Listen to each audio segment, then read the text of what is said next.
we read in John 15, this is my commandment, that you love one another as I have loved you. Nicholas Sparks, who wrote the Notebook, says, I am nothing special, of that I am sure.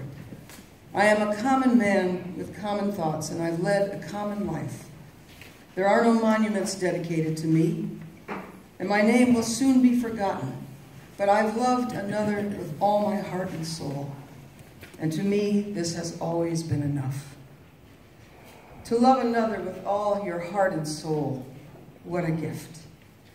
Love is the greatest gift that we can receive, and choosing love is a noble responsibility and a worthy choice. And even in these dark times, when hatred seems to blanket our light, we must hold on to the knowledge that no one can rob us of our compassion and nothing can harm our love.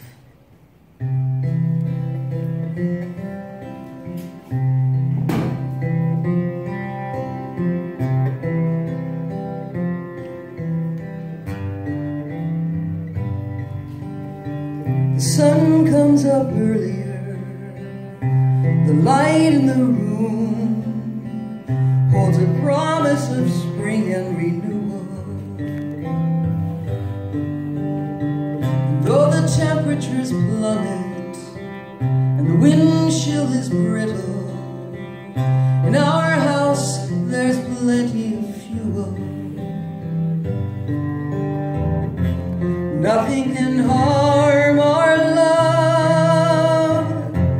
Nothing can harm our love. Like the warmth of the sunlight that falls from above. Nothing can harm our love.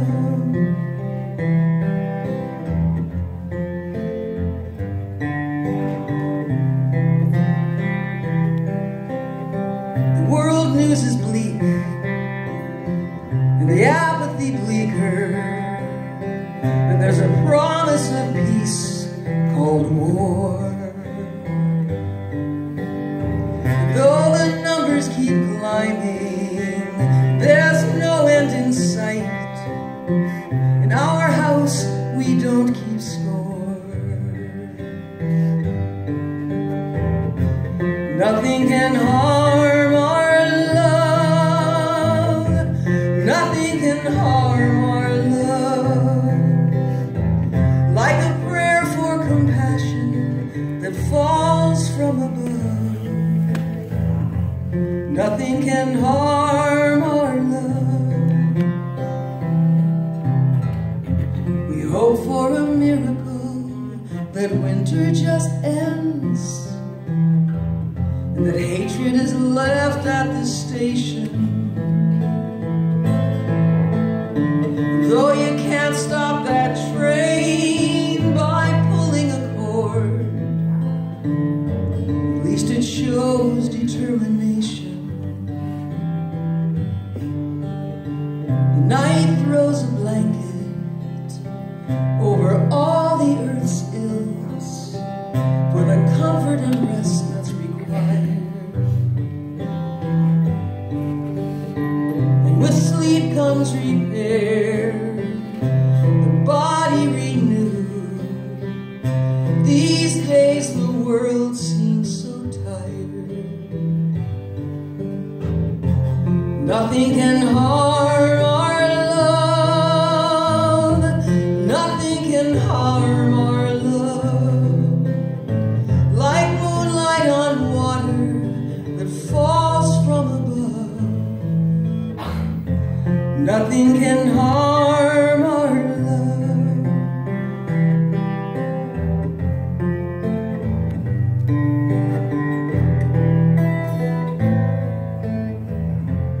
Nothing can harm our love.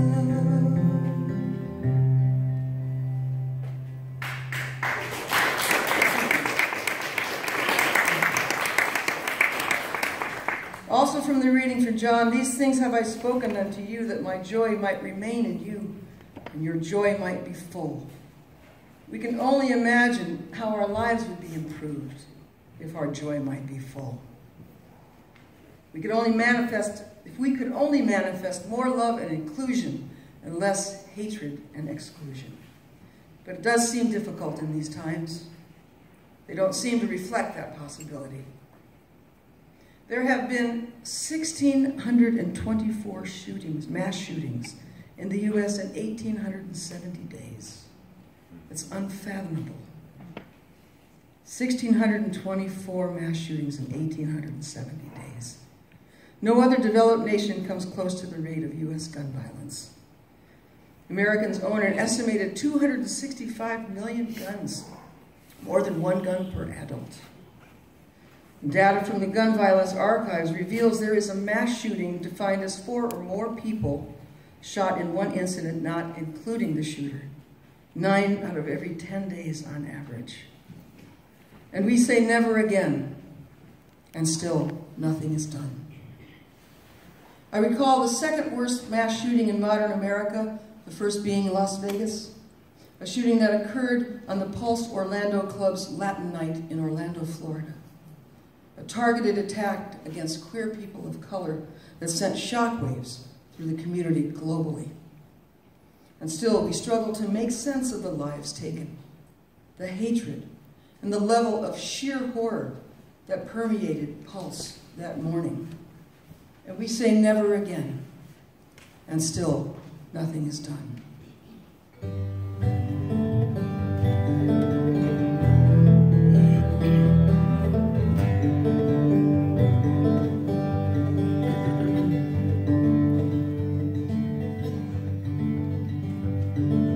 50 killed and just as many wounded deeply. Deeply wounded is the way that we are feeling. You wake one morning and you don't move quite as freely. Hearts all broken and spirits torn and reeling. What possessed a man to take so many with him? When you hate yourself, why can't that be enough?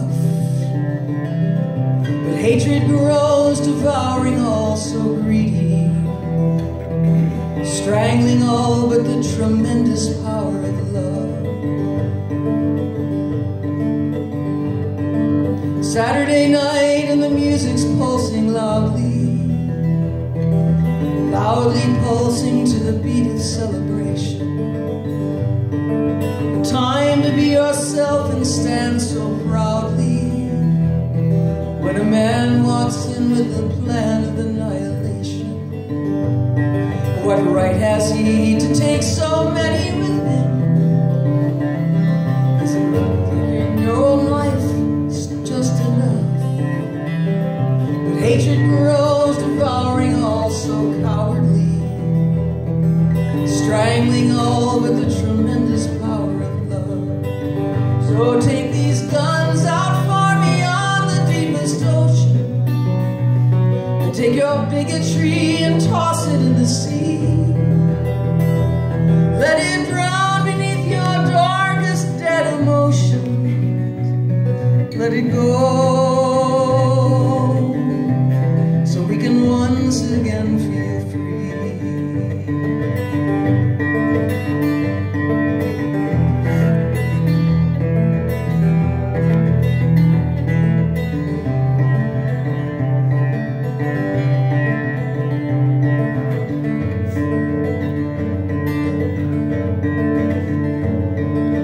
50 killed and just as many wounded deeply.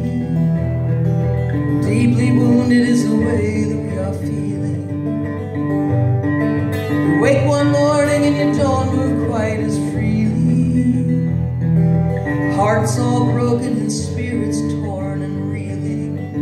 But what possessed a man to take so many with him? And isn't taking just your own life quite enough? Hatred grows, devouring all so greedy, strangling all but the tremendous power of love. Hatred grows, devouring all so greedy, strangling all but the tremendous power of love. Let us stand tall through the tremendous power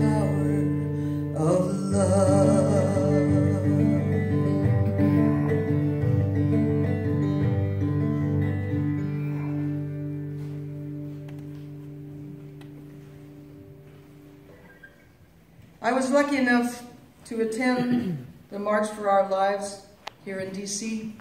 I live just 3 hours south of here in Newport News. And I was also lucky to attend the Women's March last January. Both amazing events, incredible marches that were full of kindness and peace and compassion and empathy, traits that we all strive for. Those were wonderful days, and I was truly amazed at how well organized these marches were, and also truly amazed in what the young people did to organize the March for Our Lives. There were lessons learned from the Women's March and wonderfully helpful volunteers that kept people moving and in the right places. And to hear all the young adults speak so eloquently gives me hope for our future like I have not had in some time. One of the speakers was Ryan Deitch, a Parkland senior, who said, and I quote, "We need to arm our teachers. We need to arm our teachers with paper, pens, and the money they need to support themselves and their families and the futures that sit in their classrooms. We are done hiding. We are done being full of fear. This is the beginning of the end. From here, we fight." And Rebecca Schneid, 16, a survivor of the shooting in Parkland, said, and I quote, "This march is just the beginning of a movement that will last a very long time. We understand that this is a marathon and that we'll be fighting for years. We're just getting started. Now we have to use our rights as voters to make things change.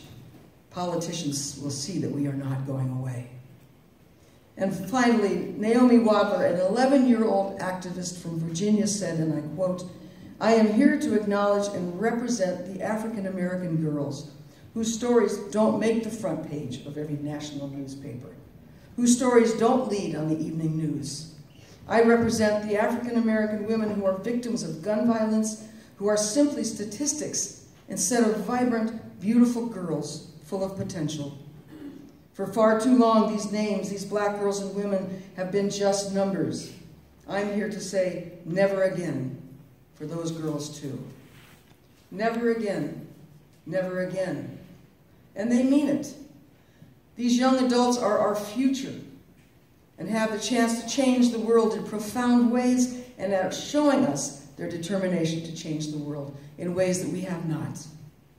I felt privileged to be at the March for Our Lives, the largest protest march in our country, organized peacefully by the youth who will lift our voices from the fire. We see the future in their eyes. Arise, arise. I see the future in their eyes. To a more perfect union we aspire, and lift our voices from the fire. Please join me in singing. That's definitely the wrong way to go. That's another decade altogether. Join me in this last song, please, on the chorus. The choruses are what I just said. Arise, arise, I see the future in their eyes. To a more perfect union we aspire, and lift our voices from the fire. A song by Jean Rowe. Atlantic and Pacific flow, the Great Lakes and the Gulf of Mexico. The land between sustains us all to cherish it, our tireless call. Arise, arise, I see the future in your eyes.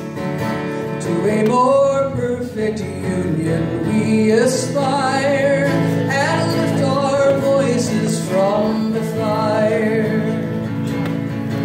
We reach these shores from many lands. We came with hungry hearts and hands. Some came by force and some by will, at the auction block or the darkened mill. Arise, arise, I see the future in their eyes. To a more perfect union we aspire, and lift our voices from the fire. We died in your fields, in your factories, strange fruit hanging from the poplar tree, with an old coat hanger in a room somewhere, a trail of tears and electric chair. Arise, arise, I see the future in your eyes, way more perfect union we aspire, and lift our voices from the fire. Our great responsibility to be guardians of our liberty, till tyrants bow to the people's dream, and justice flows like a mighty stream.